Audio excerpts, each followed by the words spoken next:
What's up, Buff fans? Troy and I are back after a very busy week. We haven't talked since last week, and there's a lot of pickups for the Buffs. And of course, spring game over the weekend, very rainy. Weather was just not not it. And now we're looking at some beautiful sunny days, and I'm glad to be back in the sun here because I remember we were standing on the sideline and I was trying to take videos and my hands were about to freeze off. But other than that, it was a it was good to see what the team's been building this spring. A little bit of Shermer's offense there and what Robin Livingston has been doing as well to construct this, his first collegiate defense. So a lot to discuss, a lot of commitments, and just some observations that we have from this weekend and just spring overall. It's been a very busy month with a lot of guys going out, a lot of guys coming in. So we're gonna do some recon recap just for our own sanity.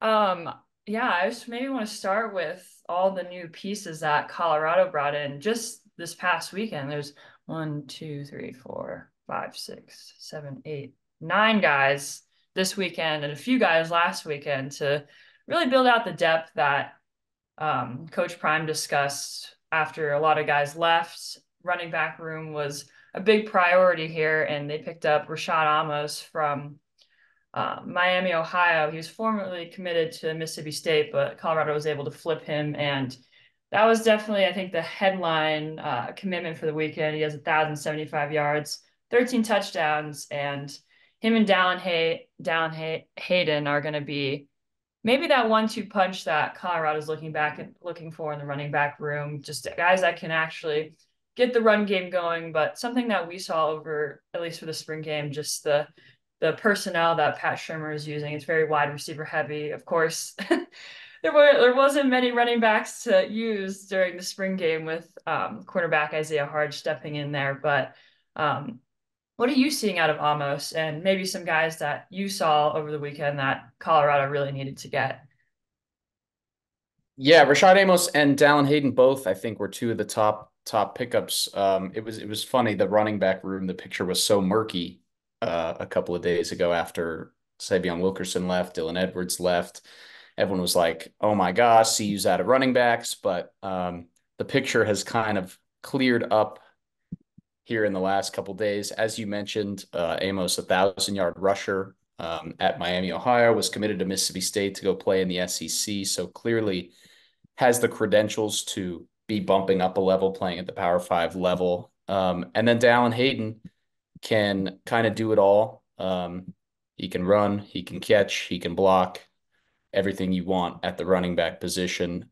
Played at Ohio State, played a lot as a freshman, ran for over 500 yards in 2022 as a freshman. Didn't play as much last year. Ohio State's running back room was a lot healthier last year, so that kind of bumped him back down the depth chart. But um, really impressed with both of those pickups. And they, as you mentioned, should form a really nice duo in the backfield to hopefully take some pressure off of Shadur Sanders in this passing game. Certainly. And I think a position group that we've been continuously talking about is a linebacker room.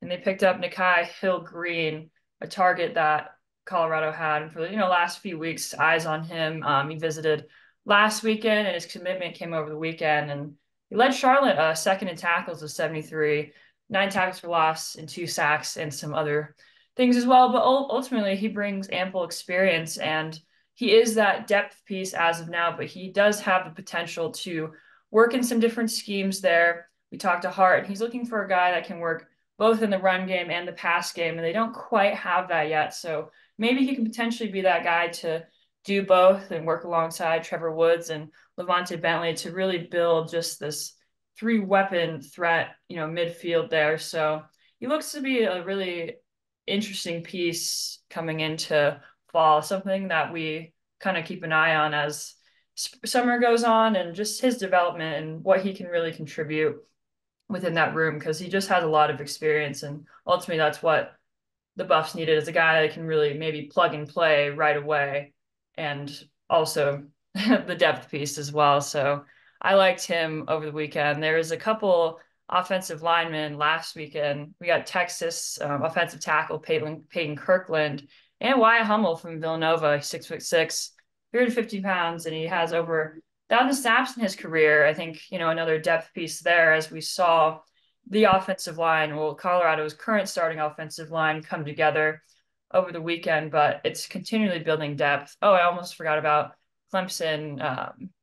Clemson, Zach Owens, he's a 4-star out of the 2023 class, 6'6", 375 pounds. So Colorado brought in a lot of size and more depth in the trenches, which of course was a main priority this offseason, and really just reestablishing the pass protection there. And we talked to Coach Prime, I think, continuously throughout the spring on how he perceives the offensive line and what he wants to see out of it. But his most recent quote from what we heard after the spring game is that he's seeing protection and commitment, two things that are very important when it comes to the offensive line. And they're going to bring in more guys, he said, at that position group, just continually building that depth there. But from what we saw at the spring game, we have Jordan Seaton at left tackle, Tyler Brown at left guard, Hank Zelinkus center, Justin Mayers at right guard, and Khalil Benson at right tackle there. So I thought their protection was good over the weekend, only allowed one sack, which was by Nikhil Webb-Walker. He was an interesting piece over the weekend. But when you look at this offensive line, it's hard you see just the way that they play against, the second defense there, and it isn't a really pinpointed a prediction on how they're going to be in the fall. But when you see these guys, either the starting OL or guys are coming in, do you imagine a better pass protection for this team? Yeah, I do. I think it's hard not to. But I thought that this weekend was promising. I thought that the opening series they had some struggles. I thought Jordan Seaton especially had a couple of rough reps on the first series, which is to be expected. It's his first kind of live action in the college game, but he improved as the day went on. The thing I wrote down actually was that they were absolutely mauling in the run game. They were blowing open massive holes for Isaiah Harge, who was the leading rusher of the spring game, broke off a 40-yard touchdown. So that was where I was really, really impressed, because if the five of them are able to do that on their own, create holes in the run game, create a push, that allows CU to play four receivers at once and still be able to run the ball. They don't have to put heavier bodies on the field in order to run the ball, which is big for them because we know that they love to throw it. We know that they have so many talented receivers. And if that allows them to get a lot of them on the field, then that is certainly a plus for the offense. So that was where I was really impressed. But the pass protection was absolutely better too. They still have to build that cohesiveness, I think, in pass pro, which will come as the spring finishes up and the summer comes along, get into fall camp. But yeah, I was impressed overall with the Lions' performance on Saturday. Yeah, definitely. The run game was a big piece because you see a corner turn running back temporarily. You don't really anticipate really long gains, but he was really one of the stars of the weekend, Isaiah He had Hart. some juice, man. He had I some know juice. you're talking in the press box. You're like, this man is scooting, and he He definitely has some he was juice. scooting a lot with 66 yards, 65 total yards, and a touchdown. His longest run was 40 yards. So, maybe a piece there, maybe another two-way player Oh, for Colorado there, but their cornerback room is looking like they need a couple pieces there. But just to wrap up a couple other commitments for the weekend, just looking at the 2024 class. Oh, so Colton Hood's brother, running back Brandon Hood, is a 3-star recruit. They kind of were a package deal over the weekend. So another running back for the Buffs next for 2024. 4-star linebacker Mantrez Walker was another huge one that Colorado has been really, really recruiting him hard throughout the offseason. And, you see a 4-star, you see a really physical back there. And, he's getting a lot of national attention. We've got a lot of coverage from him from our national guys as well. So he was a big piece that Colorado was able to get over the weekend. Tight end, 3-star Corbin Leisure. Always need always need a true tight end maybe to grow within the system here. I think he was another guy that was really kind of getting a lot of attention from other programs as well. And I think the another really important addition as well was IMG four-star safety Alex Graham. He was a Ravels 100 prospect, and of course got a lot of offers as well. And they beat out Colorado beat out in-state Michigan for him. So very promising there. Colorado has been recruiting very hard. That recruiting staff has not slept this spring, and they've done a really good job on just reestablishing the roster once again. You see the way that Colorado was doing it last year, just totally reestablishing what they need, bringing in some experienced pieces, and now it's just a matter of once again building that chemistry and really getting everyone on the same page. I mean, when we talked to Shador, there were guys like Dylan Edwards. Seeing him leave was surprising, and also he committed to Kansas State. So that game on October 12th is going to be interesting. But should I mention that all the negative energy has left the building, and everyone is now on this same goal of just trying to win bowl game, trying to win a championship, X, Y, and Z, all their goals for the fall. So, promising things, can be said. And now we'll just see how things come into play this fall and how those words can become some action there. Also, one last thing on the recruiting trail here, Michigan State DL Derek Harmon is no longer visiting with Miami, and he was visiting Colorado last weekend. So another DL addition on top of Dane Hayes and Ohio defensive tackle Ryan Buell. So more pieces there. They they really replenish a lot this offseason, and there's definitely gonna be more to come. Kind of your takeaways of this recruiting month and just all the additions that Colorado's gotten, and what position groups that you're seeing is like, okay, these guys are good. Yeah, you mentioned the defensive line. I think they've done a great job. I loved the Dayon Hayes pickup, 10.5 tackles for loss and 4 sacks last season. Coming over from Pitt, he'll be playing with his old buddy Sam Okunlola, who was running with the starting defense on Saturday. And then Rayon Buell from Ohio, also a productive D tackle, 12.5 tackles for loss last year, 4.5 sacks. So yeah, you can never have enough depth up front, especially on the defensive line. This will give them the flexibility to kind of rotate through guys. They'll have BJ Green coming in. He wasn't here this spring. So he'll be here in the fall also, along with all the guys that they brought in, Torian Carter, Anquin Barnes, Quincy Wiggins, guys like that. So that's definitely a room where I think that they've done a really, really nice job. The corner room, I think, needs some more depth. They've moved a lot of corners to safety. Travis Jay's playing safety. Omarion Cooper is playing safety. Carter Stoutmeier's playing safety. But the guys that they have brought in, DJ McKinney and Preston Hodge, look like home runs. They look great. They were both starting on the outside on Saturday in the spring game. Travis Hunter bumped into nickel, and they looked great. Preston Hodge, especially, I thought was really sticky in coverage, played really well.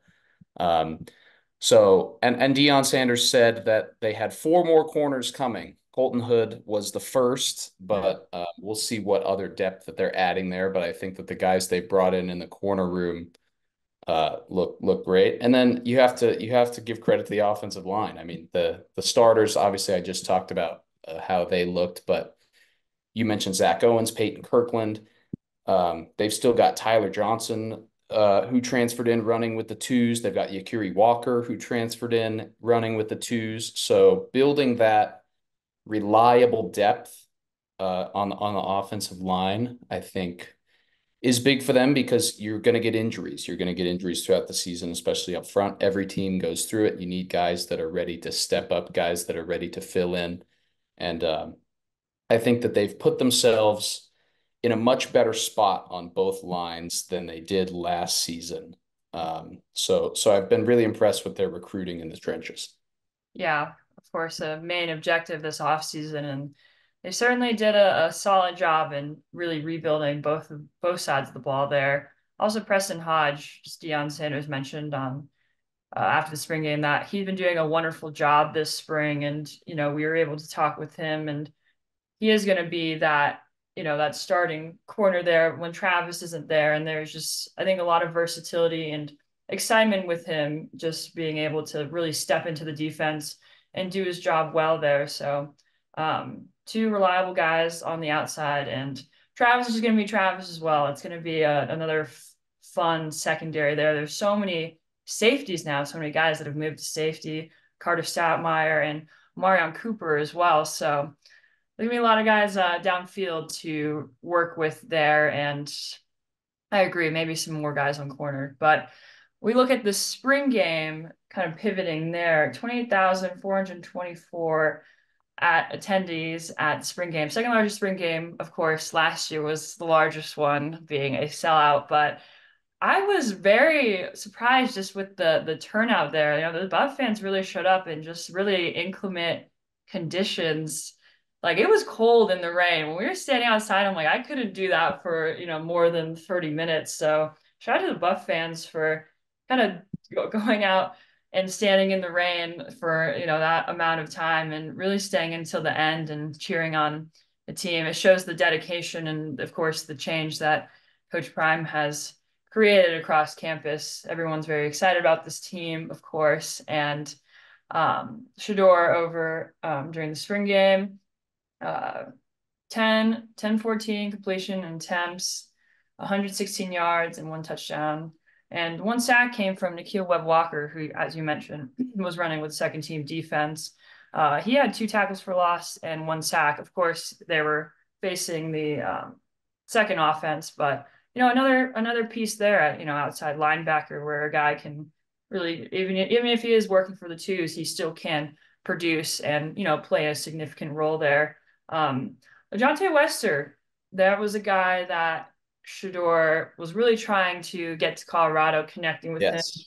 watching his game. And now we got to see it, firsthand that he's wearing number 10 like Zay was last year. And he's going to be that same guy that Zay was for Shador last year, like that. The guy who can run the ball well, fast route runner, and is able to produce. He got a touchdown and 66 yards during the spring game. So LeJohntay Wester is going to be a guy that is going to be getting a lot of targets, and of course is another really valuable addition across the really versatile wide receiver room that we're seeing. I know you asked Coach Prime just the way that LeJohntay was being featured over the weekend.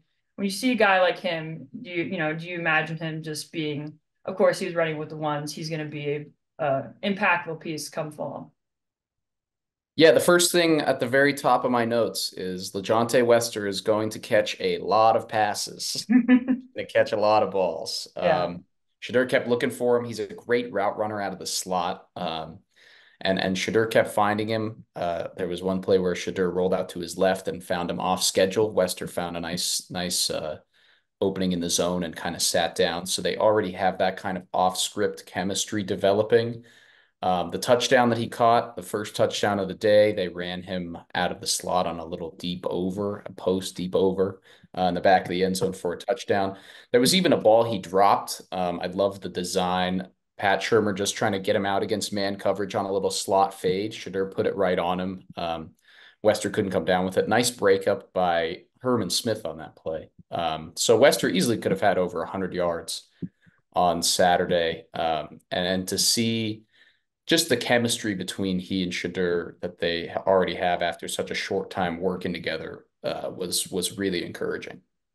Yeah, definitely. And Will Shepherd still to come to Boulder, and I think him as well. We haven't seen him, but the way that he was able to produce at Vanderbilt, being their leading wide receiver, there's a lot of guys, there's a lot of targets that Shador will have this season to, get him to that number one draft pick. There's a lot of mock drafts going around right now, Yeah. but the way that this offensive line is shaping up, the way that this wide receiver room is coming together, all the pieces are there for Shador to have, that number one draft pick season, which is, encouraging, good, and of course what Colorado wants. So yeah, I was just really, excited to just see how this team is coming together, the way that they've mostly the offensive line, just the way that they were so focused on rebuilding that trench and like you said, and I think we've gone back and forth. It's a lot more promising than last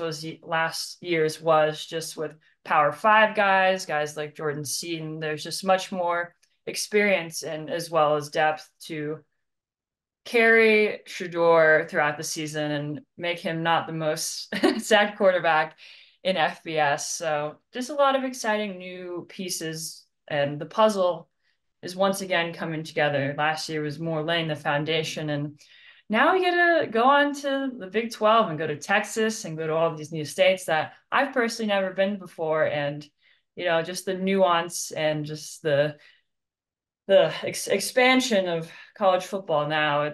There's so much to look forward to, and excited to see the way that this team, adapts and really grows within this new chapter of Colorado football. Return to the Big 12 2024. I know there was a addition this morning on the men's basketball side. Can you tell us more about the Buffs' newest addition here? Yeah, so another transfer in the front court for Tad Boyle and the Buffs, much needed. Obviously, they picked up Elijah Malone, 6'10" forward out of Grace College. And he's got credentials on credentials. He was the NAIA Player of the Year last year. He won the Bevo Francis Award for the top player in small college basketball, so D2, D3, NAIA, junior college.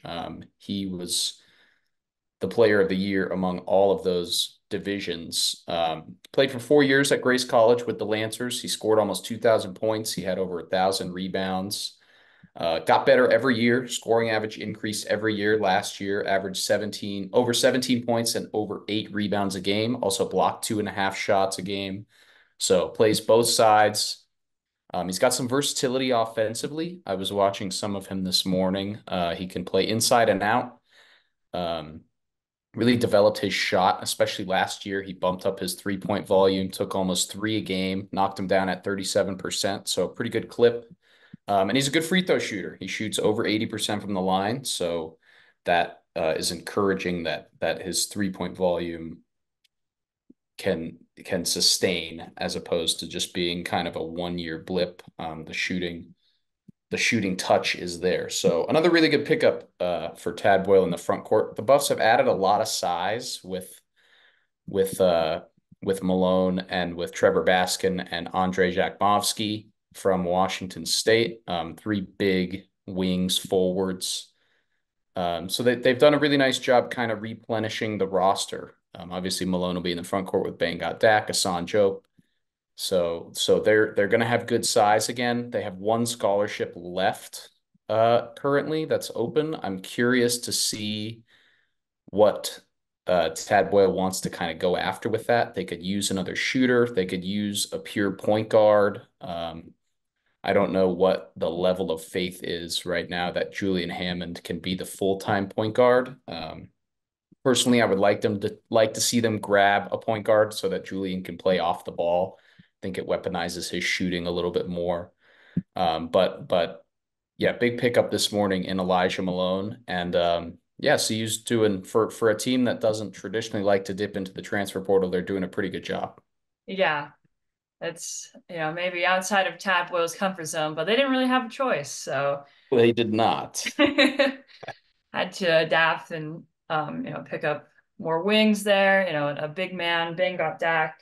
Expect a really big season from him as well. So especially in the Big 12, it's going to be especially challenging for them to just assemble this team and really compete in a conference that always goes to the NCAA tournament at the end of the year. So exciting there. Also, just one last thing, just some undrafted free agent news. Zay Weaver went to the Cardinals. These are all undrafted free agents. Derek McClendon to the Panthers and Leonard Payne Jr.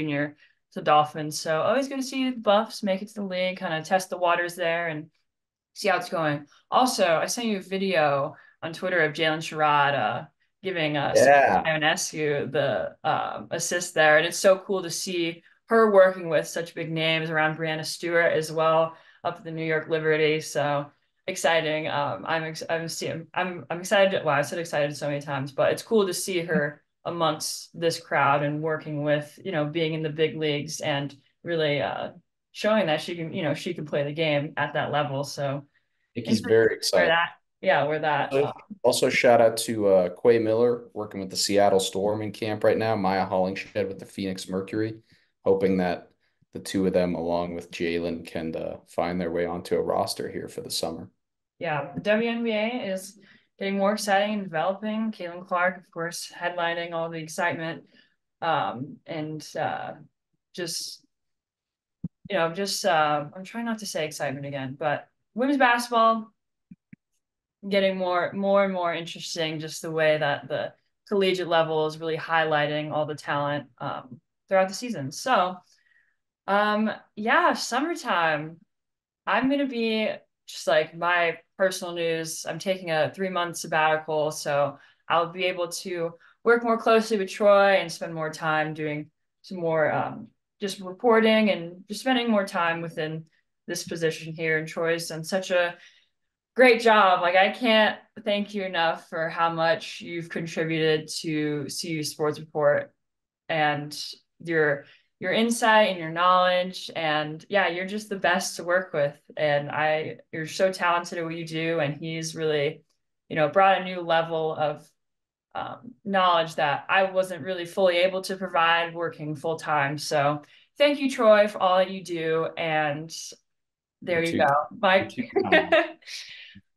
But I'm just excited just to spend some time this summer, just like traveling and just kind of reconnecting with this side of my job. And yeah, just taking a breather for a moment after after, it just goes by so fast. And just think about, I feel like the spring game, just the nature of it and just like a game day atmosphere, you forget what it's like when you're not in it every day. And I know I definitely miss the football season, and I'm just really looking forward to what this year is going to be like, what it's going to look like. Big 12 Media Day in Vegas. There's so much to look forward to, and I'm really happy I get to do it with you. And hopefully you'll come to Vegas with me.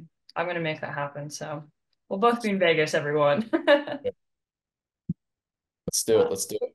Yeah, we'll bring Nigel along as well. But yeah, thank you everyone for listening. Probably be back soon. There's more recruiting news, of course, to happen down the line as well. You guys will see that all on Twitter, of course. But thanks for sitting down with us today, recapping the spring game and spring ball with what looks to be another renovated Colorado Buffs team. Any last remarks, Troy, before we head off for I don't know how long? Oh yeah, the recruiting never stops. It never stops. So it will be constantly changing, and we will be here with the updates as always.